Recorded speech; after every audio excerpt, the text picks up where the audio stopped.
ভক্তদের সবার পূজনীয়, অত্যন্ত প্রিয় শ্রী হনুমানজি মহারাজ। শ্রী হনুমানজি মহারাজই একমাত্র দেবতা, যার কোনো আলোচনা করা হয় না, তাকে কোনো দোষ দেওয়া হয় না। চিরঞ্জীবী শ্রী হনুমানজি মহারাজ কলিযুগের সব থেকে লোকপ্রিয় দেবতা। যদি জীবনে সফল হতে হয়, তাহলে যে গুণগুলো হনুমানজির মধ্যে আছে, প্রত্যেকের তার থেকে কিছু না কিছু শেখা উচিত। তার মধ্যে প্রথম হলো দায়িত্বশীলতা। অগ্রসর হয়ে দায়িত্বশীল কিভাবে হতে হয়, বজরংবলী সেটা দেখিয়েছেন। কারণ সবসময় দায়িত্ব দেওয়া হয় না, সেটা অগ্রসর হয়ে নিতেও হয়। যখন শ্রী রাম রাবণের যুদ্ধে শ্রী লক্ষণের শক্তিবান লাগে এবং সে মূর্ছিত হয়ে পড়ে, তখন প্রভু রাম বিলাপ করতে করতে বলেন, হে লক্ষণ, আমি অযোধ্যা ফিরে গিয়ে মুখ দেখাবো কিভাবে, কি বলবো, আমার পত্নীকে ফিরে পাওয়ার জন্য ভাইকে হারিয়েছি। শ্রীরাম অত্যন্ত দুঃখিত ও চিন্তিত। উপস্থিত সবাই শ্রীরামের দুঃখ ও বিলাপ দেখছে, কিন্তু কেউ কিছুই করছে না, কিছুই বলছে না। শ্রী হনুমানজিও সেখানে উপস্থিত, সমস্ত কিছু দেখছেন ও শুনছেন।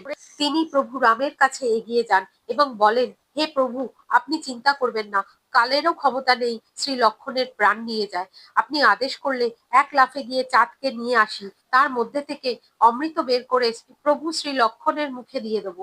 যদি আপনি আজ্ঞা করেন, তাহলে এক পায়ের আঘাতে ধরিত্রী চূর্ণ বিচূর্ণ করে পাতালে চলে যাব এবং সেখানে যে অমৃত কুণ্ডের রক্ষা অনবরত সাপেরা করে চলেছে, সেই অমৃত কুণ্ড নিয়ে এসে শ্রী লক্ষণকে স্নান করিয়ে দেব। ভগবান, আপনি যদি আদেশ করেন, কালকেও ধরে এনে এখানে উপস্থিত করব। ব্যাস, শুধু আপনি আদেশ করুন। কি আশ্চর্য শিক্ষা! কেউ বজরংবলীকে বলছে না এই কাজগুলো করতে, কিন্তু তিনি নিজে এগিয়ে গিয়ে সমস্ত দায়িত্ব পালনে প্রস্তুত। তখন প্রভু রাম এত শোকে মর্মাহত যে তার কোনো দিকে কোনো জ্ঞান নেই। সেই সময় বিভীষণ বলে, লঙ্কায় সুসেন বৈদ্য আছে, যদি কেউ গিয়ে তাকে নিয়ে আসে, তাহলে কিছু নিশ্চয়ই করা যাবে। শোনা মাত্র হনুমানজি আবার এগিয়ে আসেন এবং বলেন, ব্যাস এই কথা, এক্ষুনি আমি তাকে গিয়ে নিয়ে আসছি।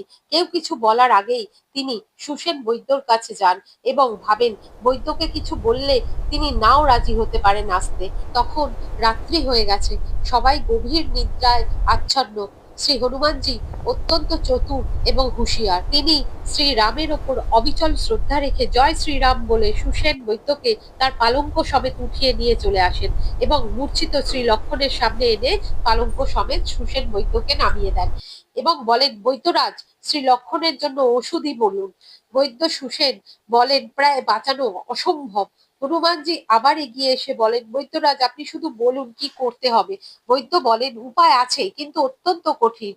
অতি দূরে উত্তরে হিমালয় পর্বতমালার অন্তর্গত দ্রোণাগিরি পর্বতে সঞ্জীবনী নামক এক ওষুধই আছে, সেইটা নিয়ে আসতে হবে। হনুমানজি আবার দায়িত্ব নিয়ে বলেন, ব্যাস এই কাজ, এক্ষুনি গিয়ে আমি নিয়ে আসছি। বৈদ্য সুসেন আবার বলেন, মহাবীর, সূর্য উদয় হওয়ার আগেই সেটা নিয়ে এখানে উপস্থিত হতে হবে এবং প্রাতকাল হওয়ার আগেই সেই ঔষধি শ্রী লক্ষণকে খাওয়াতে হবে, না হলে সমস্ত পরিশ্রম ও আয়োজন নিষ্ফল হয়ে যাবে। কারণ সূর্য উদয়ের পর সেই ঔষধি কোনো কাজে আসবে না। হনুমানজি এক সেকেন্ডও সময় নষ্ট না করে শ্রীরামের চরণে মস্তক নত করে বলেন, প্রভু আজ্ঞা দিন। শ্রীরাম অত্যন্ত দৈন্যতা ও অসহায়তার সাথে জিজ্ঞেস করেন, হে পবনপুত্র, তুমি কি সূর্য উদয়ের পূর্বে ফিরে আসতে পারবে? কারণ লঙ্কা থেকে হিমালয় তো অনেক দূর। এখানে শ্রী হনুমানজির আত্মবিশ্বাস অত্যন্ত লক্ষণীয়, ইচ্ছাশক্তি ও কর্মতৎপরতা অকল্পনীয়। শ্রী হনুমানজি বলেন, প্রভু, আপনার আজ্ঞা হলে আমি নিশ্চয়ই ফিরে আসতে পারবো। আর সূর্যের সেই ক্ষমতাই নেই যে আমি ফিরে আসার আগে সে উদয় হবে। যদি সে উদয় হওয়ার সাহসও করে, আমি তাকে মুখে রেখে দেব। আপনি শুধু আমায় আজ্ঞা প্রদান করুন। শ্রী রাম তার মস্তকে নিজের হাত রাখেন এবং তিনি জয় শ্রী রাম বলতে বলতে সঞ্জীবনী বুটি আনতে চলে যান। সেখানে উপস্থিত সবাই শুধুমাত্র একটা রেখা আকাশে যেতে দেখেন, হনুমানজিকে তারা দেখতেই পান না। হনুমানজি সূর্যোদয়ের আগেই সঞ্জীবনী বুটি নিয়ে ফিরে আসেন। এই সম্পূর্ণ ঘটনায় শ্রী হনুমানজির থেকে শিখতে হয় দায়িত্ব কিভাবে সামনে এসে গ্রহণ করতে হয় এবং সেটা সম্পূর্ণ নিষ্ঠার সাথে পালন করতে হয়। শ্রীরামের শক্তি ও অবিচল ভক্তির ওপর নির্ভর করে তিনি অত্যন্ত অসামান্যতার সাথে সমস্ত কাজ সম্পন্ন করেছেন। 400 কোষে সমুদ্র পার করেছেন, সীতামাতার খোঁজ এনেছেন, যাকে তিনি পূর্বে কখনোই দেখেননি। দুটোই কাজ অসম্ভব ছিল।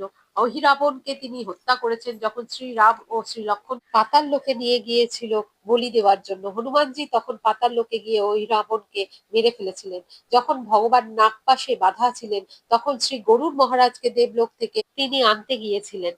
এবং ভগবানকে বন্ধনমুক্ত করিয়েছিলেন। প্রতিটা কাজই এত বড় ছিল যে ভেবেই আশ্চর্য হতে হয়।